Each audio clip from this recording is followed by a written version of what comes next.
Welcome to Story Craft Portal, where forgotten voices echo and true stories come alive. From mysterious disappearances to real-life tales buried beneath decades of silence, we uncover the past one story at a time. In today's story, a 16-year-old boy vanished without a trace in 1972, and for over 50 years, no one knew what happened to him. But then, science did what time couldn't, and finally gave him his name back. What really happened to Jimmy Allen Dollison, and why did it take half a century to uncover the truth? Join us as we unravel a mystery frozen in time. In the fall of 1972, Kansas City was wrapped in amber leaves and cool winds, but for the Dollison family, everything turned cold. Jimmy Allen Dollison, just 16, left home one evening and never came back. He wasn't the kind of boy to disappear. He was cheerful, full of life, and deeply loved. His mother remembered the last thing he said, "I'll be back before dinner." But dinner went cold, and Jimmy never returned. As night fell, worry turned into dread. The police were contacted, search parties formed, but days turned into weeks with no sign of Jimmy. Whispers filled the neighborhood. Had he run away? Had something worse happened? No one had answers. All they had was an empty chair at the table and a growing hole in the hearts of his family. Jimmy had vanished without a trace, and time had just begun to forget him. Weeks passed, and the excitement of the search turned into quiet frustration. The Dollison family clung to hope, but even the police began shifting their attention elsewhere. Rumors flew. Some said Jimmy ran off with friends. Others whispered darker theories. His school locker was emptied out by staff.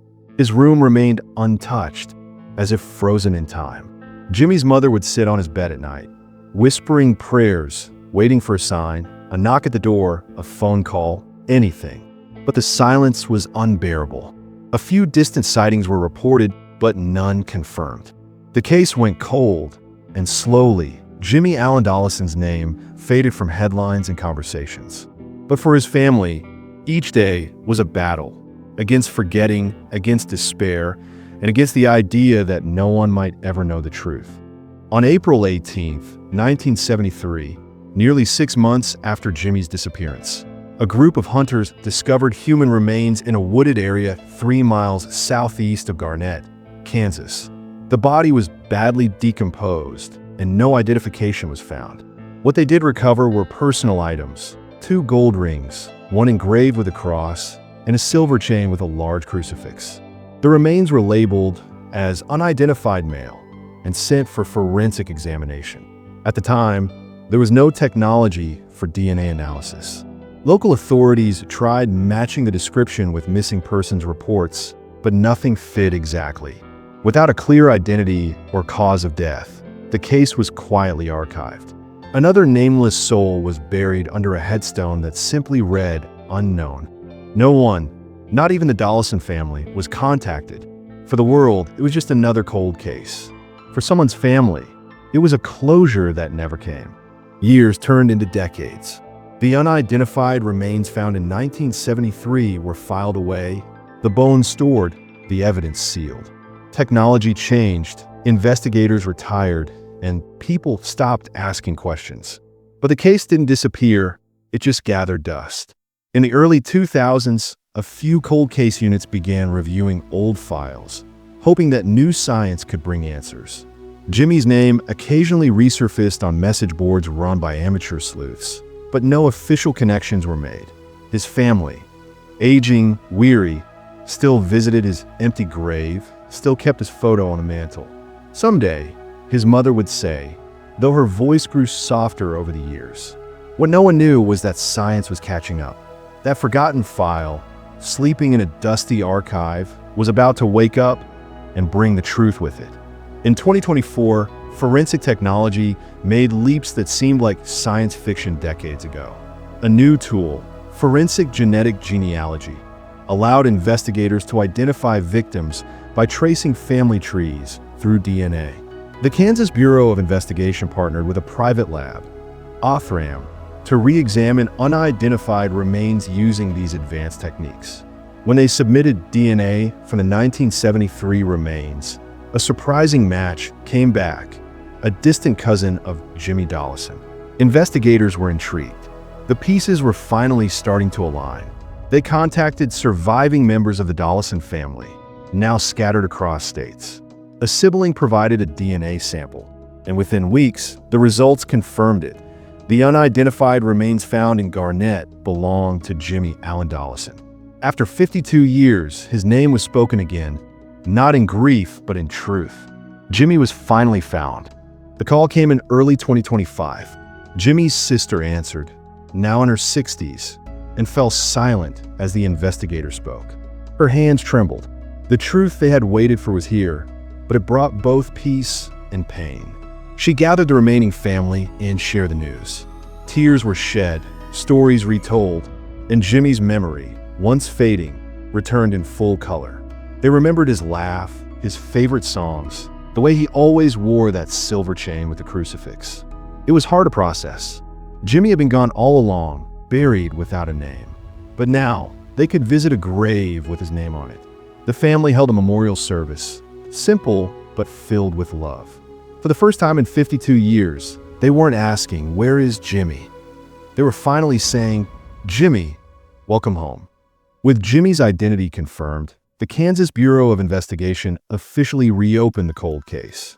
Detectives dug into old reports, revisited interview transcripts, and started reconstructing the timeline from 1972. They re-examined the location where his remains were found and who lived or worked nearby. A breakthrough came when an old witness, now in his 70s, recalled a man who had picked up Jimmy the night he vanished, someone with a criminal past. That man, long suspected in other unsolved crimes, had never been connected to Jimmy.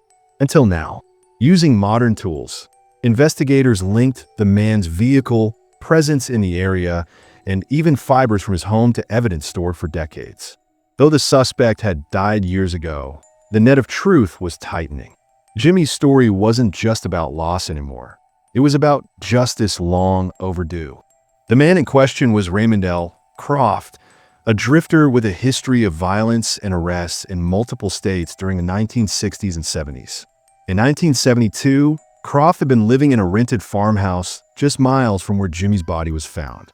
Old reports revealed he was seen near the neighborhood the night Jimmy disappeared. He matched the vague description from an old sketch. At the time, there wasn't enough evidence to charge him. But now, with preserved items and DNA tracing, the connection was solidifying. Fibers from Jimmy's clothing matched upholstery in Croft's car. Soil samples from his property matched the burial site. Though Croft had died in 1999, investigators were able to confirm, with over 90% certainty, that he was involved in Jimmy's death. It wasn't the ending the family hoped for, but at least now they knew who took Jimmy away. As news of the case spread, the town of Garnett found itself facing a dark piece of its past. Some people remembered Croft, a quiet, odd man who gave them a bad feeling. Others were shocked that the truth had been buried so close for so long. Jimmy's story reignited conversations about other missing teens from the era. Local news ran specials on cold cases, and Jimmy's face returned to TV screens. For the Dollison family, the attention was bittersweet. They were grateful for closure, but every new detail reopened old wounds. They visited the site where his body had been found, laying flowers and standing in silence. "This is where they left you," his sister whispered. "But we found you." Jimmy had become more than just a missing boy. He became a symbol of what can happen when truth refuses to stay buried. On April 10th, 2025, after 52 years of heartbreak, silence, and searching, the Kansas Bureau of Investigation formally closed the case of Jimmy Allen Dollison.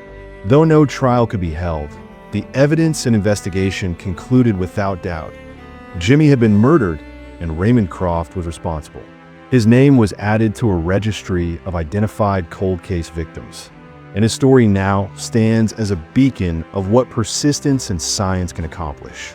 The Dollison family held a final gathering, this time not in mourning, but in remembrance and resilience. Jimmy's favorite song played softly in the background. "We never stopped looking," his sister said through tears. And now he's finally home. The grave once marked unknown, now bore his name, date of birth, and the simple words, "Forever loved." Never forgotten,